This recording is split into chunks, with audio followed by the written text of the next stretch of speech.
शनिवार 28 फरवरी की सुबह दुनिया को हैरान कर देने वाली एक खबर आई।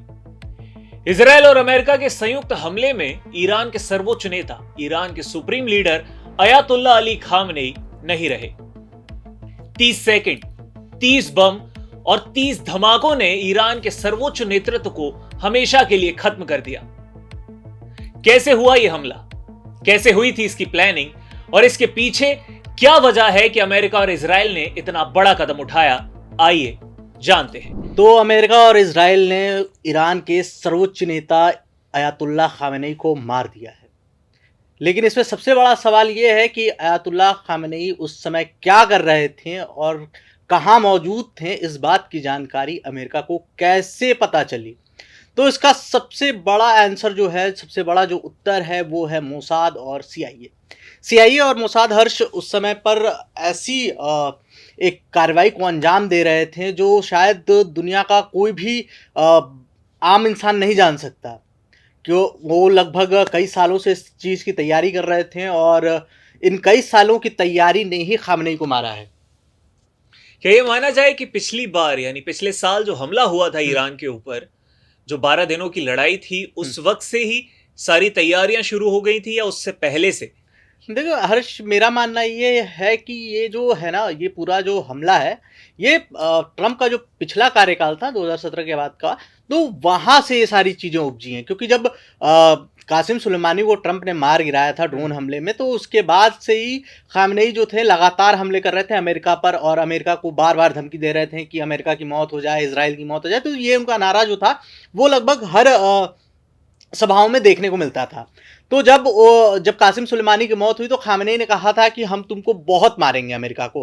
तब ट्रंप ने कसम खाई थी कि हम ईरान की सत्ता को उखाड़ फेंकेंगे। और जब वो सत्ता से हटे तो उनके पास इतना समय नहीं था, या कह लें कि उतना उनके पास कार्रवाई नहीं थी। और जब वो सत्ता में आए दोबारा 2025 में, जब उन्होंने कमान संभाली अमेरिका की, तो तभी से ईरान में सीआईए की घुसपैठ हो गई थी और उसकी मदद मोसाद कर रही थी, जो ईरान में ऑलमोस्ट 100 से ज़्यादा जासूस अभी भी रखे हुए हैं। तो उस दिन से ही शुरू हो गया था कि वो लोग खामनेई को ट्रैक कर रहे थे। और कई जानकारों का कहना है, कई सूत्रों का कहना है मिडिल ईस्ट का, कि भाई खामनेई तक को नहीं पता था या खामनेई की सिक्योरिटी काउंसिल तक को नहीं पता था कि वही सवाल है कि खामनेई जो इतनी बड़ी सुरक्षा के घेरे में रहते हैं, बंकरों में आना जाना करते हैं, एक तरीके से कहा जाए तो जो ऊपरी दुनिया है, जो देखने की दुनिया है, उससे काफी हद तक दबे छुपे रहते हैं। हाँ बिल्कुल, उन तक पहुंच पाना, उन तक सीआईए की मतलब इस तरीके से जानकारी निकाल लेना कि एक पिन पॉइंट तरीके से जो हमला किया गया, उसके लिए कितनी तैयारी लगी होगी। देखिए, पिछले साल जून में जो लड़ाई हुई थी 12 दिनों की, तो उसमें एक चीज़ साफ हो गई थी कि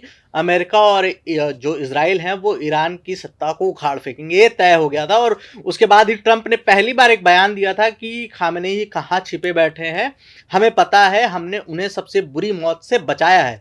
ये उसी दिन तय हो गया था जिस दिन उन्होंने ये बयान दिया था कि हम तुम्हें मारेंगे।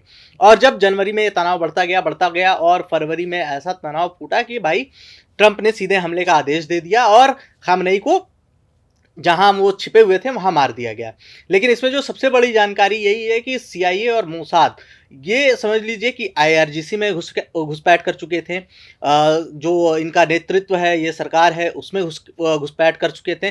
कई जगहों पे ये भी कहना है कि कोम शहर में भी, जो ईरान के सत्ता का सबसे बड़ा केंद्र माना जाता है, सबसे पवित्र शहर माना जाता है, उस शहर तक में भी मोसाद के एजेंट सक्रिय थे। वहां से भी खामनेई 2 बार, जब ये ईरान में, जब कोम क्या एक बहुत जामकरन मस्जिद जो है, बहुत फेमस मस्जिद है, जब खामनेई वहाँ दौरा करते हैं तो बहुत बड़ी चीज़ें होती हैं।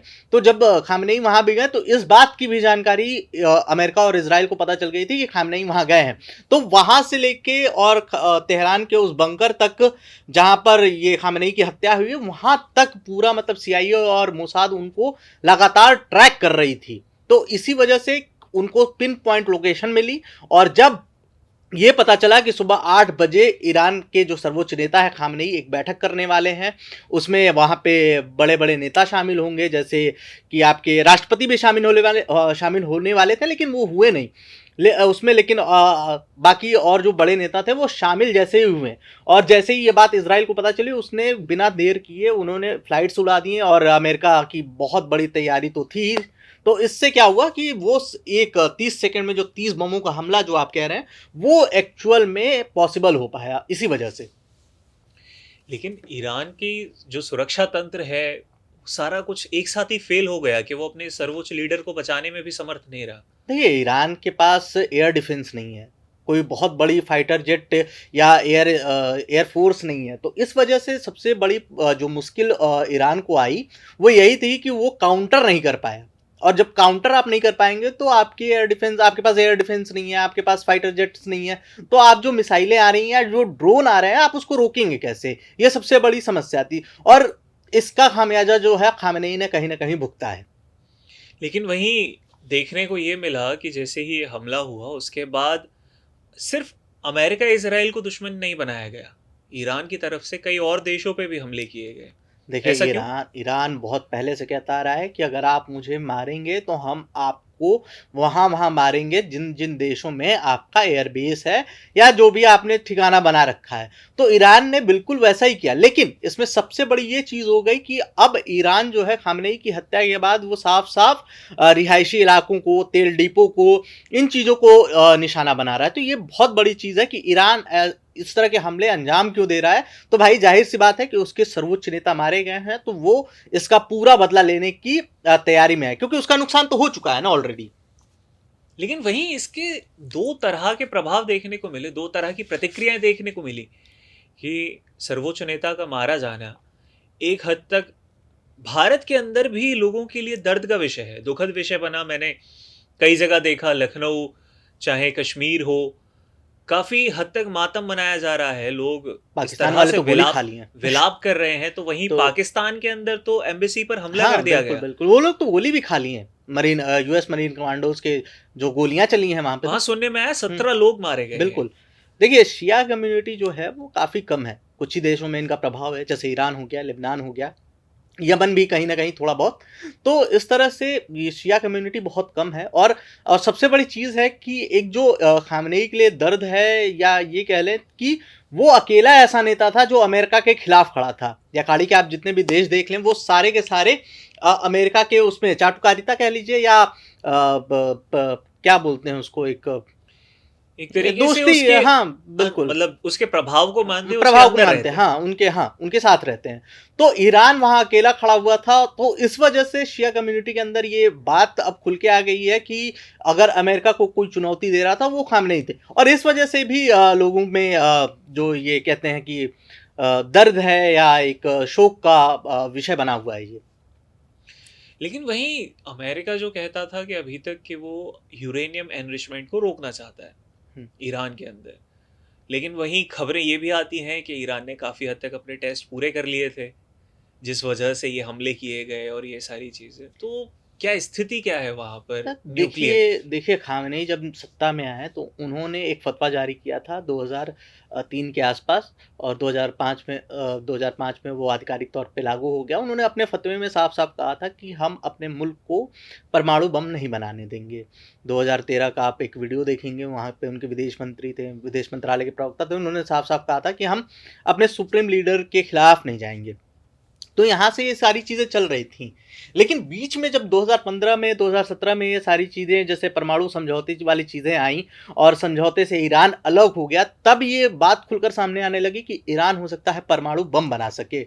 और उसके पास करीब 440 किलो के आसपास 60% तक इनरिच्ड यूरेनियम था। यानी अगर आप उसको 90% तक कर लेते हैं तो आप एक परमाणु बम बना सकते हैं। ऑलमोस्ट 40 से 44 किलो चाहिए होता है एक छोटा सा न्यूक्लियर बम बनाने के लिए।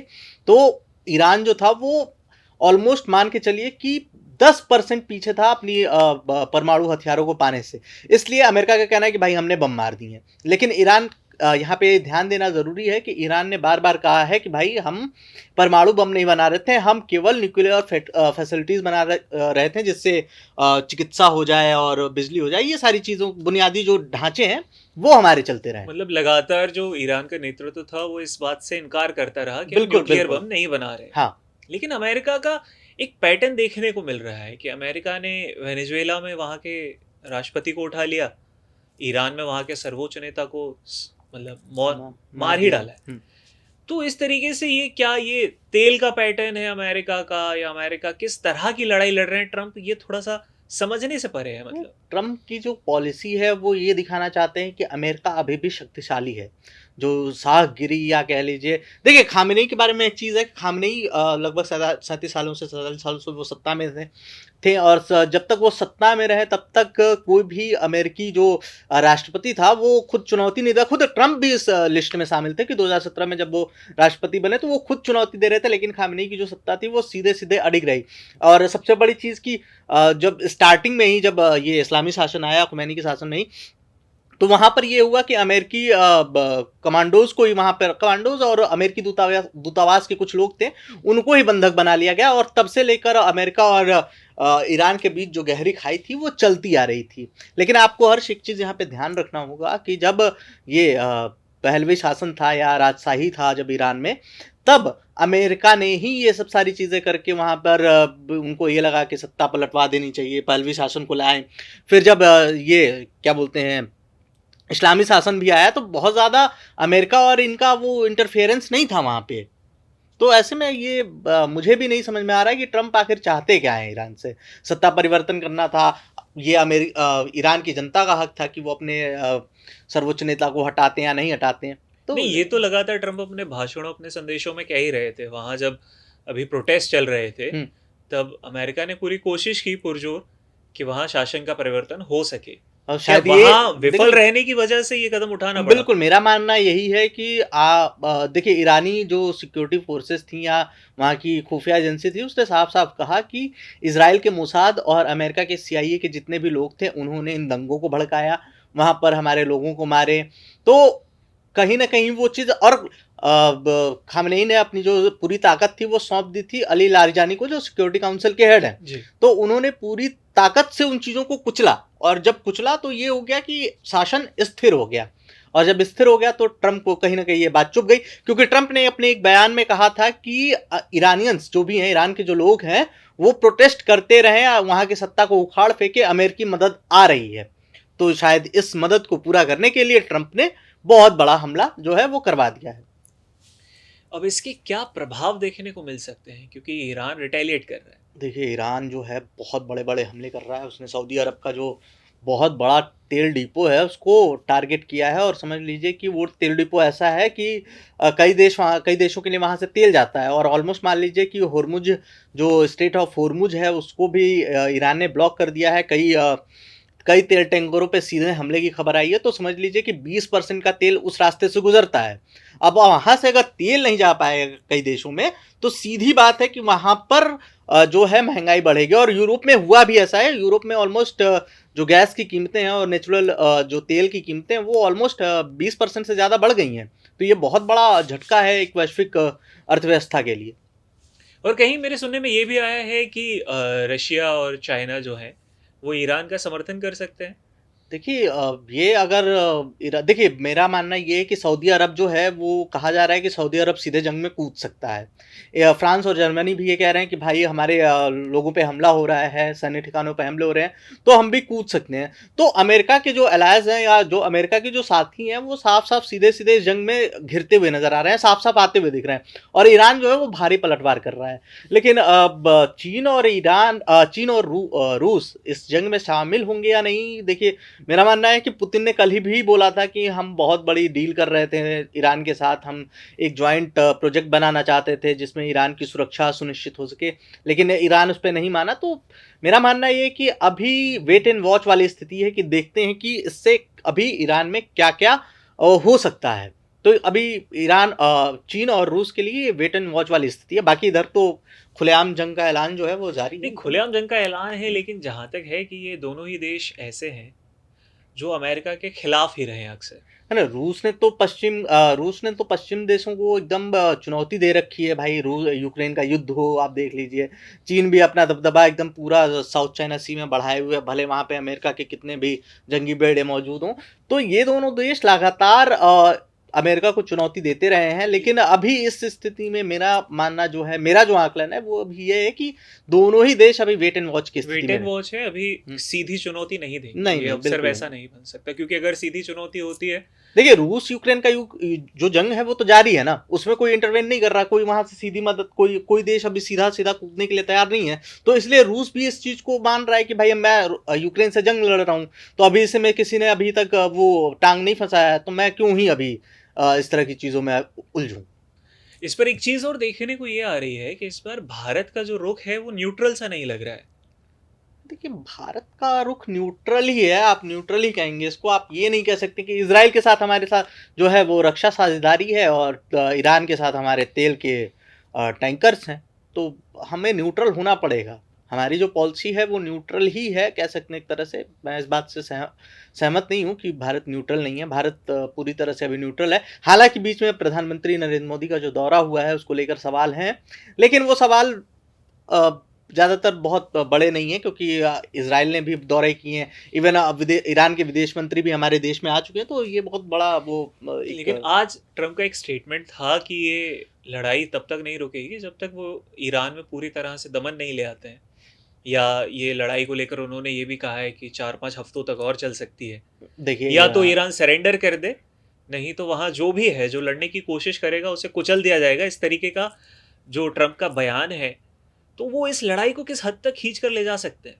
देखिए, ईरान ने डे वन से ये साफ कर दिया था कि हम ट्रम्प के आगे नहीं झुकेंगे, और उनके पास 3000 या 30,000 जितनी भी मिसाइलें हैं वो दाग के ही छोड़ेंगे, वो उनकी कसम है। तो ये अगर ट्रम्प कह रहे हैं कि भाई हम मारेंगे, तब तक मारेंगे जब तक आप सरेंडर नहीं करते हो, तो ईरान, मुझे नहीं लगता कि ये झुकने वाली स्थिति में है। ईरान पूरी तरह से तैयार था जंग के लिए, उसको पता था, लेकिन उसको ये नहीं पता था कि एक बार में उसके 48 नेता या सैन्य अधिकारी मारे जाएंगे। उसको ये नहीं पता था, लेकिन वो जंग के लिए पूरी तरह से तैयार था। और खामनेई भी पूरा एक सिस्टम बना के गए हैं कि उनके जाने के बाद सत्ता चल रही है वहाँ पर। आप उनके उत्तराधिकारी को देख लीजिए, या बाकी सिक्योरिटी काउंसिल, ये सारी चीज़ें, वो सारी चीज़ें स्मूथली चल रही हैं। तो इसमें ये साफ है कि ईरान अभी नहीं झुकेगा जब तक कि उसकी मिसाइलें या तो पूरी तरह से खत्म ना हो जाए, या तो पूरी तरह से अमेरिका और इजराइल कब्जा ना कर ले। नहीं, जिस तरीके से रशिया और यूक्रेन, रूस और यूक्रेन की जो लड़ाई है वो सालों से अभी तक खिंचती चली आ रही है, तो इस तरीके से क्या कुछ एक लंबी लड़ाई हो सकती है अमेरिका, इजराइल और ईरान के बीच में? जब तक ईरान को बाहरी सपोर्ट नहीं मिलेगा तब तक ये जंग इतनी लंबी नहीं खिंचेगी। जैसे आप रूस यूक्रेन की बात कर रहे हैं, तो रूस यूक्रेन युद्ध में यूक्रेन को यूरोप के जो देश हैं उन्होंने बहुत बड़ी मदद की है। मतलब हर तरह की मिसाइलें देना, अपने फाइटर जेट्स उतार देना, तो बहुत सी सारी चीज़ें यूरोपियन कंट्रीज़ ने की हैं यूक्रेन के लिए। और रूस के लिए भी कहीं ना कहीं ये था कि रूस तेल बेच रहा था भारत से, भारत भी खरीद रहा था उसका तेल, चीन भी खरीद रहा था, तो चीन भी बहुत हथियार पहुंचाए। और इवन नॉर्थ कोरिया जैसा देश भी रूस के साथ खड़ा था। तो ऐसे में ये जंग जो लंबी खिंची, तो उसमें कई देश बाहर से, मतलब सीधी मदद तो नहीं कर रहे थे, लेकिन बाहर बाहर से मदद कर रहे थे, इसलिए ये जंग जो है वो लंबी खिंच गई। लेकिन ईरान के मामले में तब तक नहीं हो सकता, क्योंकि ईरान में हो सकता है एक समय ऐसा आ जाए कि वहाँ कोई सैन्य अधिकारी ही ना बचे, क्योंकि जिस तरह से इजराइल हमले कर रहा है उससे ये साफ है कि भाई वो किसी को जिंदा नहीं छोड़ना चाहता है। और वहीं अमेरिका पूरी तरह से ठान चुका है कि भाई सरेंडर कर दो, नहीं तो हम तब तक हमले जारी रखेंगे। तो ऐसे में मेरा मानना है कि ये जंग ज़्यादा तो नहीं खिंचेगी, लेकिन अगर इस जंग में रूस और चीन पीछे से मदद करने पर तुल जाते हैं तो ये जंग काफ़ी लंबी हो सकती है तब उस स्थिति में। तो ये थे अभी तक के अपडेट्स ईरान पर हुए अमेरिका और इजराइल के हमले के बारे में, जहां ईरान के सर्वोच्च नेता अयतुल्ला अली खामनेई नहीं बचे।